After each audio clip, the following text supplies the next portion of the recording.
এই গভর্নমেন্ট জেনে বুঝে জঙ্গলে আগুন লাগাচ্ছে, কিন্তু কেন?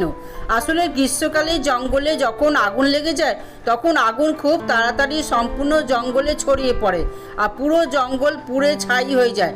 তার সাথে সাথে অনেক প্রাণীও পুড়ে মারা যায়। এই জন্য ওয়াইল্ড ফায়ার লাগার আগেই সরকার জঙ্গলে আগুন লাগিয়ে দেয় আর তারপর জল দিয়ে নিভিয়ে দেয়, যার ফলে একটা লাইন তৈরি হয়ে যায়। তারপর যখন জঙ্গলে আগুন লাগে তখন সেই আগুন এই লাইনকে ক্রস করতে পারে না, আগুন ওই লাইন পর্যন্ত সীমাবদ্ধ থাকে আর এইভাবে ওয়াইল্ড ফায়ার কন্ট্রোল হয়ে যায়।